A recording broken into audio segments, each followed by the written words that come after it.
Hey, Joe, welcome to Crosswalk Talk. Thanks for joining me. Thanks for having me, Michael. Joe, of course, Joe, you are a former pastor and Barna's senior vice president. You have several roles there. Wanted to have you on here to talk about Barna research concerning mental health awareness. Mental Health Awareness Month is observed each May. You guys had some really interesting and pertinent research. Indicates that nearly 1 in 5 Protestant senior pastors in the U.S. have contemplated suicide or self harm within the past year. Joe, you're a former pastor. What factors do you believe are contributing to that stat?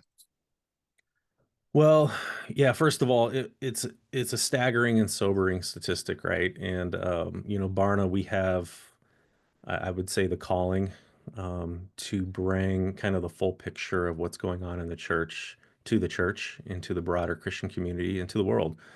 And so this is one of those stats that it's kind of tough to be able to, to have to report on, but we feel a responsibility to tell the whole story of the experience of today's pastors, which we're seeing some great hope in what we're seeing in the experience of today's pastors. We're seeing some things kind of going up into the right, so to speak, but we're also, having to pay attention to some of the more troubling, sobering statistics like this one. And so, yeah, there's a number of different things. I would say if I could just, I wouldn't say I could rank them in priority because I think all these factors are strong contributors, but I think the biggest one we see is the correlation with, isolation and loneliness. Mm. That more and more pastors are feeling more isolated, more lonely than ever before. In fact, when we were tracking loneliness and isolation over the years from 2015 to 2022, we saw, it go from 42% to 65%, almost a 20-point swing. Pastors who were saying they sometimes or Wow. frequently feel lonely and isolated.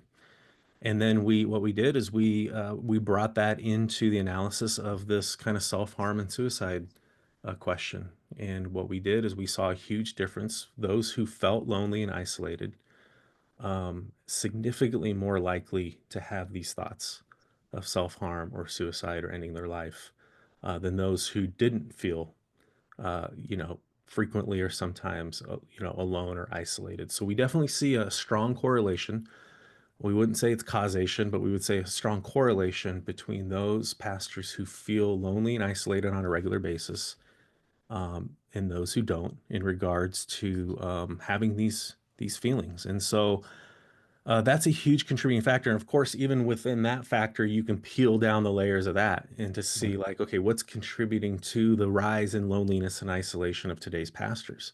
Yeah. And there's a lot of factors to kind of unpack there as well. Let me cite some more data. This is from a Christianity Today article that was actually citing Barna research and quoting one of your researchers there. Most pastors say the thoughts of self harm and suicide are fleeting, so that's pretty good news. Nearly half of pastors, according to Barna, report feeling lonely or isolated. That's what you were indicating there. A majority self-report feelings of depression, and 65% say they're not talking to a therapist, counselor, spiritual advisor, or mentor. So they're not getting the help that could benefit them. Joe, from your perspective, as a former pastor, why is loneliness among pastors so common? Seems like that's always been a problem. Maybe it's a bigger problem now. What's Yeah, what I would what's say, driving that? yeah, you're exactly right, Michael. Like it's always been a problem. You grew up in a pastor's home, so you know kind of the nature of what it means to be a pastor. That um, my friend Dr. Glenn Packiam kind of talks about this a lot too, and I experience this as a pastor, is that people feel close to you as their pastor and shepherd, but because of the nature of the role, you don't always feel close to them. So it's not a reciprocal relationship. So when you're in the context of Christian community, you're around these people the most, in many ways, um, but you're not getting the same benefit relationally from them as they are from you. So what happens is you end up feeling like that you're being drawn from, but you're Mm, not drawing from another source yourself. yeah. So it can be a very lonely or isolating thing. That's what I'm getting to, is the kind of the misperception or misconception of connection and community for pastors. We think just because we're around people that we're connecting with people. And you know how it is. Like, you can be in a room full of people and feel completely alone. Yeah. And I believe a lot of pastors, they're performing the job of pastor, but they're not benefiting from the community that they're pastoring because of the Mm, very nature of the job. And that goes down, if you start peeling down some layers to that, there's a lot of expectations placed on pastors mm, as the spiritual role model and the leader and the shepherd. The shepherd is supposed to know where the flock is going. The flock mm, is saying, I'm putting my trust in you, shepherd, to tell us where to go. Well, what happens when a pastor doesn't know where he or she is going? That mm, they enter into a season of life where they're floundering in their faith. They're struggling with their mental health. They don't know vocationally where they want to go. I mean, vocationally speaking, we saw that shift a lot in the last 5 years. A lot of pastors seriously considered quitting full-time ministry. mm. There was a vocational crisis amongst a lot of pastors. So what happens when you're not connected in deep community or friendships, and you're not getting, trusted counsel from a professional or from a close mentor? What happens when a pastor comes to that point in their life, which they will? It's inevitable because they're humans. And we forget sometimes that pastors are humans experiencing the same difficulties that we are. What happens when they're not connected in that community? So they're isolated, they're alone because of the nature of their job, the expectations placed upon them as pastors, where they feel like they always kind of have to be on top of their game, have to have their life together. And so what happens is they retreat. They retreat because they feel the pressures of those expectations and they feel like they have to meet those expectations. And it's easier to retreat into more isolation and kind of then, on Sunday morning or during the week, you're projecting that you have it all together. Um, because the only way to actually work through those things is in the context of community, in deep connection and relationship. And so it's kind of a vicious kind of downward spiral that we're seeing. And Yeah. that's what I think ultimately leads to, pastors feeling like they just want to tap out and give up on ministry. And then even worse, those pastors who feel like they want to tap out and give up on life. Let's try to talk about some solutions here. I was going to ask you how the church can respond. What support systems can be implemented to benefit pastors to maybe to foster this connection and community that is so essential?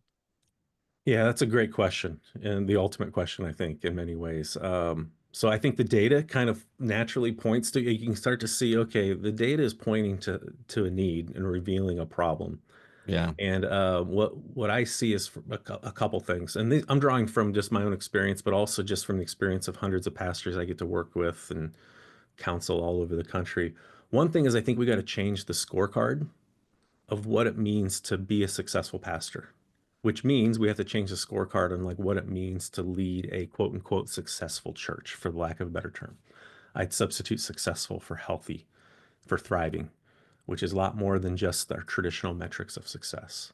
Because when you take that and you trickle that down into the heart, into the calling of a pastor, we have to change the scorecard because the expectations that are set out as a result of, in the pursuit of that scorecard of success, means that they are going to be driving for that kind of outward expression of success, and sometimes they compromise the inward kind of health of their soul in the process. So it doesn't mean that we don't go after some of those metrics. I think they're great lag metrics, but we need to change the scorecard. So I think that's one of those things, is like, we need to kind of redefine, what does it mean to be a healthy and thriving and flourishing pastor?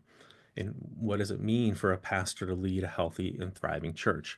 The second thing I would say is really with the local leadership of the church, that I would say elders, governing board of board of directors for a church, whatever leadership is in place that is designed to lead the pastor and group of church leaders, I think we need to really start to look at the eldership of a church and say, like, elders, how can you lead more effectively?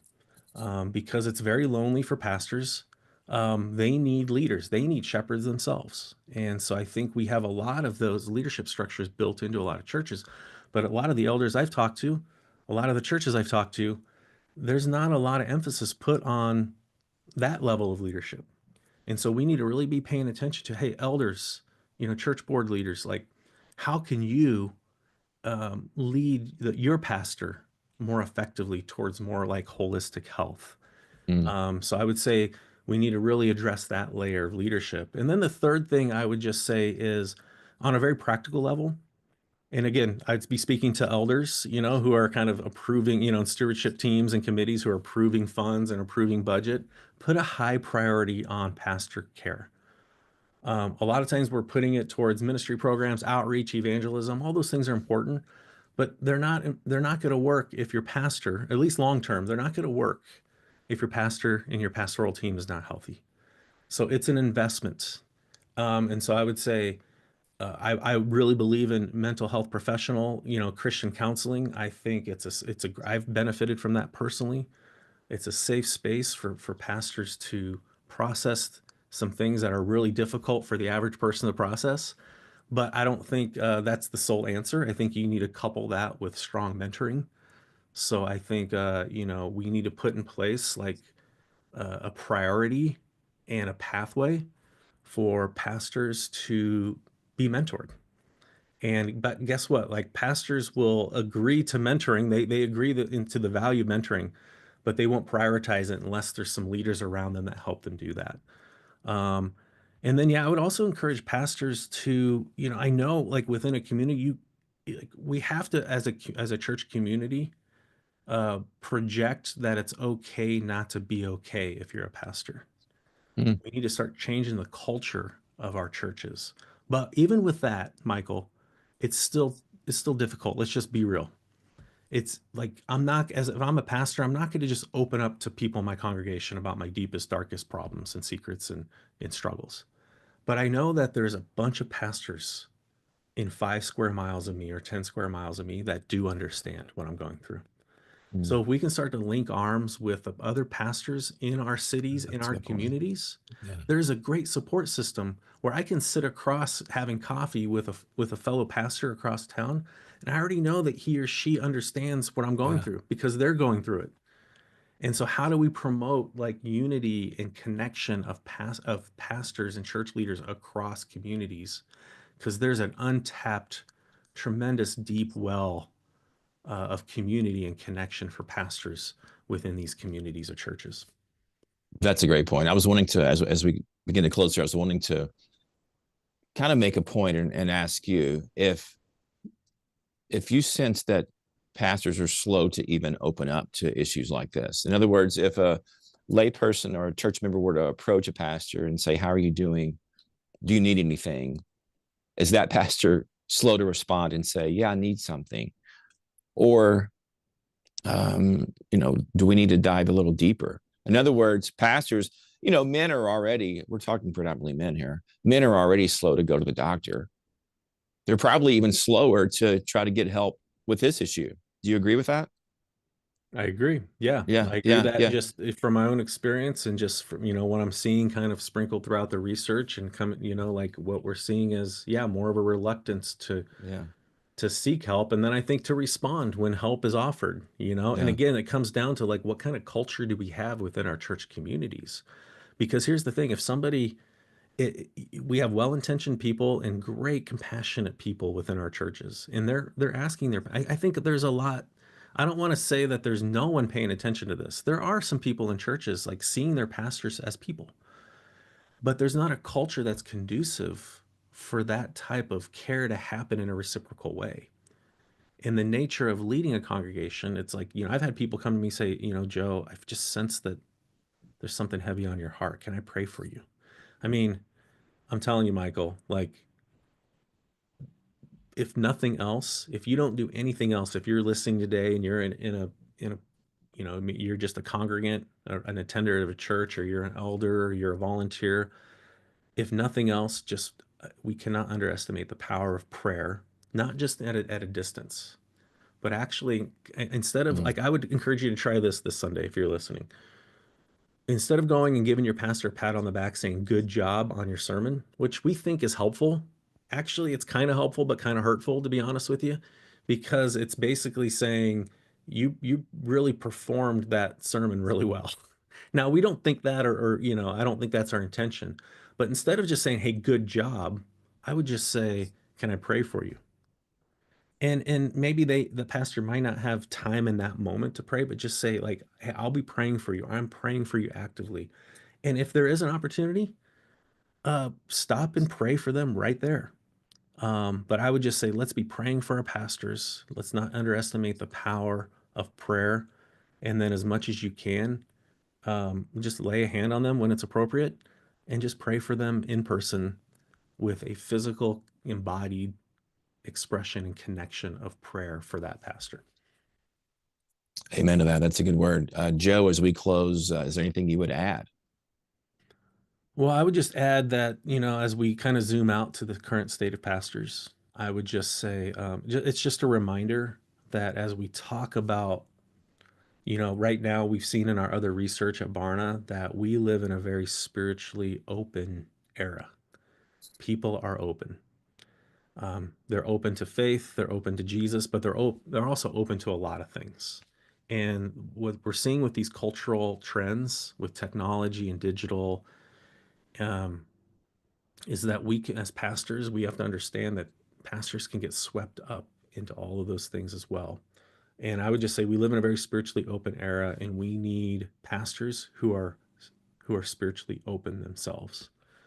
And so I would just say, my encouragement to everyone is that there's some alarming things to pay attention to, um, that we have to be praying into, and really be very strategic and purposeful to address these issues with today's pastors. But also, I would just say I'm seeing a lot of hope. And I would just Mm. encourage any pastor who's listening to this, like, we believe in you, we're with you, we're in your corner, and we want you to know that it's okay not to be okay. And that actually, in that vulnerability, in that reality, I think you're going to be able to lead more effectively, as you open yourself up to some of those things. You're going to start to see uh, an ability to lead the people who are experiencing the very same emotions and very same things you are. And so I would just encourage pastors, lead with vulnerability. And I would say congregations and elders, let's meet them halfway and allow that vulnerability to be a strength, not a weakness. Joe, thanks so much. You're welcome. Thanks for having me, Michael.